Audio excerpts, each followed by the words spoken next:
नमस्कार, मैं हूं आपका दोस्त आलोक कुमार। बिहार में चुनाव की तारीख जैसे जैसे करीब आती जा रही है, आपको बता दें अक्टूबर मध्य में किसी भी दिन चुनाव की तारीख होगी, मतदान की तारीख होगी और रिजल्ट वही तब तक आएगा जब तक कि नवंबर से पहले, मुकर्रर तारीख से पहले मुख्यमंत्री की शपथ का दिन हो जाए। तो न सिर्फ एनडीए में बल्कि इंडी गठबंधन, जिसे बिहार में महागठबंधन करते हैं, वहां भी खलबली मची हुई है। कॉन्फ़िगरेशन को लेके द्वंद्व सा चल रहा है महागठबंधन का अंदर, जिसे इंडिया गठबंधन कहते हैं। हाँ, ये बात हुआ है कि वहाँ चेयरपर्सन के तौर पर तेजस्वी को आरजेडी ने सामने कर दिया है, वो वहाँ इंडी गठबंधन के चेयरपर्सन के तौर पर होंगे। वो उनके हक में ही होगा कि कौन कहां से कैंडिडेट बनता। सीटों का बंटवारा का मामला अटका पड़ा। एक बात उनके हक में आती जा रही है कि अब बार बार ये मैसेज जा रहा है कि अब्दुल्ला ओवैसी इस बार महागठबंधन के साथ चुनाव लड़े और महागठबंधन के साथ चुनाव लड़ने से उनका पलड़ा काफी भारी हो सकता है। बिहार में जातिगत जनगणना बिल्कुल क्लियर तौर पे आपको बता दें, बिहार में सबसे बड़ी जातिगत या धार्मिक तौर पर सबसे बड़ी आबादी वो हिंदुओं की तो है जो 82% है, लेकिन मुस्लिम आबादी 17% है, जो कि बिहार की जितने बिखरा हिंदू जितने जातियों बटे पड़े हैं उसमें अगर उसको एक हिस्से में लें तो खंड खंडित हिंदुओं के बीच में 82% आबादी के बीच में सबसे बड़ी आबादी 14% यादवों की है, 17% आबादी मुस्लिमों की है। अगर मुस्लिम चंग को एक तरीके से ले तो 17% बिहार में अल्पसंख्यक का दर्जा लगभग जातियों हिस्से में बटे बिहार में अल्पसंख्यक का दर्जा मुस्लिम लगभग खो चुके हैं, अगर उस ढंग से आप गणना करेंगे तो ये 17% आबादी जो कि मुस्लिमों की आबादी है, उसके बाद जो दूसरी बड़ी आबादी यादवों की आबादी है जिस खुद बिलोंग करती है आरजेडी, उसके वोटर हैं। एमवाई समीकरण से बार बार चुनाव जीतती रही थी, तकरीबन 40% आबादी बनती है दोनों को मिला करके। और उसके अलावा उसमें एक और बड़ा नाम जुटा हुआ है वीआईपी का।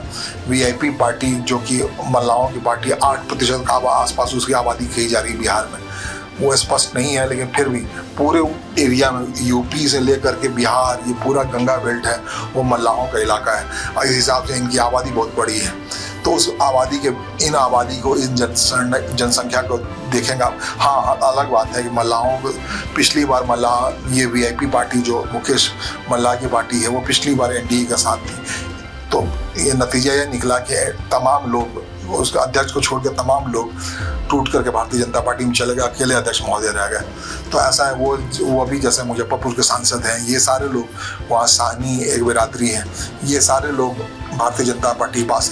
तो कितना होल्ड करती है जाति मुकेश मल्लाह वीआईपी जाति, वो देखने वाली बात है। लेकिन फिलहाल हम जातिगत जनगणना के आधार पर बन रहे समीकरण की बात करें तो उसमें बड़ी बेसब्री से है कि कांग्रेस अगर किसी भी सूरत में अब्दुल्ला ओवैसी आते हैं आरजेडी वाले गठबंधन में, इंडिया गठबंधन में, हो सकता है तब वहां जाकर के कांग्रेस पिछली बार 2020 में 70 विधानसभा जो चुनाव लड़ी थी महागठबंधन के बैनर तले, और उसमें सिर्फ 19 विधायक जीत पाए थे। कहा जा रहा है कि कांग्रेस ने जितनी सीटें हारी वही बात साबित हुई कि एनडीए गठबंधन को बहुमत मिल गया। अगर कांग्रेस थोड़ा सा 40 की संख्या में चुनाव लड़ती तो वो जीतने की संभावना जरूर रहती। लेकिन कांग्रेस को खड़ा करने में इस बार भी 70 की दावेदारी के तौर पर पेश करने के राहुल गांधी बेहद एक्टिव है। 5 बार दौरा किए हैं हाल के दिनों में बिहार के, लगातार आ रहे हैं, जा रहे हैं और अपने नेताओं को बुलंद कर रहे हैं। कृष्णा वल्लभ उनके अध्यक्ष बने गए हैं वहाँ के, और इसके अलावा कन्हैया कुमार के जरिए काफी अग्रेसिवली वो परस्यू कर रहे हैं। कुछ अत्यंत पिछड़ी जाति के नेताओं को उन्होंने सामने किया है,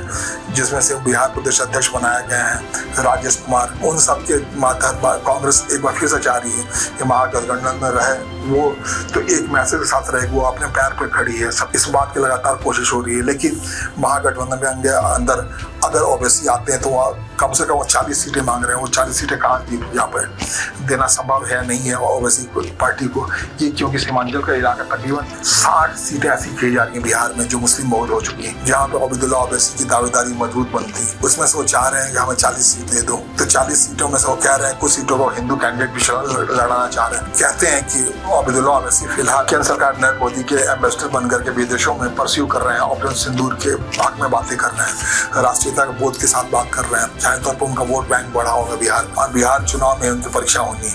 और वो अगर महागठबंधन में रहते हैं, पिछली बार के अनुभव उनका रहा है कि पिछली बार उन्होंने 20 सीटों पर चुनाव लगा था, ग्रैंड अलायंस बना था उस समय, उपेंद्र कुशवाहा, बीएसपी, बाकी लोगों ने ग्रैंड अलायंस बनाया था। उस अलायंस में अब्दुल्ला ओवैसी ने 20 सीटों पर चुनाव लड़ा था, 5 सीटें जीती थी। उस 5 में से 4 को आरजेडी ने बाद में तोड़ लिया था 4 को, और एक सिर्फ जो प्रदेश अध्यक्ष थे वो रह गया था ओबैदुल्ला ओवैसी के साथ। तो इस रुख के बावजूद ओबैदुल्ला ओवैसी अगर महागठबंधन में जाते तो इस एश्योरेंस के साथ जाएंगे इस बार अलायंस के इन लोग उसके दल को तोड़ने की हिमाकत न करें। वो भी चाहते हैं कि 40 के आसपास उनकी विधायकों की संख्या हो जाए। जब 60 मुस्लिम बहुल सीटों की बात कर रहे हैं तो 40 पे उनकी दावेदारी, वो अपनी दावेदारी मजबूत मान रहे हैं, और 40 में से अगर 20 अगर जीत लेते हैं तो वाकई सरकार बनाने और गिराने में ओबैदुल्ला ओवैसी का बिहार जैसे प्रांत में जो हैदराबाद के रहने वाले वहाँ एक महत्वपूर्ण भूमिका हो सकती है। बिहार की आबादी को देखते हुए जातिगत जनगणना बिल्कुल साफ है, 17% आबादी है बिहार की मुस्लिमों की।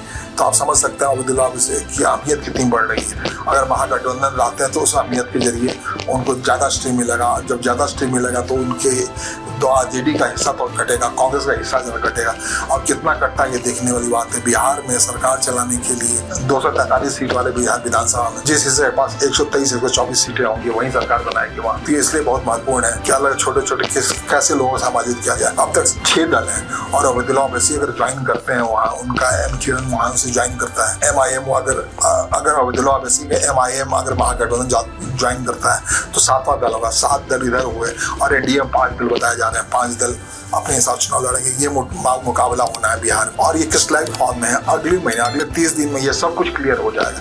कौन कितनी सीटों पर लड़ेगा, कहाँ लड़ेगा, क्योंकि समय बहुत कम रह गया है। और इन सब के बीच जो सबसे बड़ी बात आ रही है, धूमकेतु की तरह से उभरे हैं बिहार के पॉलिटिक्स में बिहार बदलाव के नाम पे प्रशांत किशोर, जो दावा कर रहे हैं लगातार 243 के 243 सीटों पर चुनाव लड़ेंगे, और उनकी बिहार बदलाव की यात्रा निकली पड़ी है, हर कॉन्स्टिट्यूंसी को छू रहे हैं अपने हिसाब से। वो देखना पड़ेगा कि क्या वो बिहार में अरविंद केजरीवाल बनवाते हैं। जब 2 गठबंधनों के बीच सीटों का बंटवारा, मतों का बंटवारा, जब 2 गठबंधनों के बीच मतों का स्पष्ट बंटवारा होगा, क्या उसमें से तीसरे दल के तौर पे, तीसरे पार्टी के तौर पे प्रशांत किशोर एक मुकम्मल नंबर में जीत आ पाते हैं, नहीं आ पाते हैं। उनका दावा तो है कि अगली सरकार नीतीश कुमार को नहीं बनने देंगे वो। क्या यह संभव है? अगली सरकार ये भी मुमकिन है कि वो भी जैसे कभी किसी समय रामलीला मैदान में अरविंद केजरीवाल ये बात कहते हैं कि भगवान चाहते थे वो मुख्यमंत्री बन गए, उसी अंदाज में बिहार में लगातार मेहनत कर रहे हैं। जो वो जब प्रशांत किशोर मेहनत कर रहे हैं, तो ये मुमकिन है कि 2 जब बड़े गठबंधनों के बीच सीटों का बंटवारा होगा, वोट मतों का बंटवारा होगा,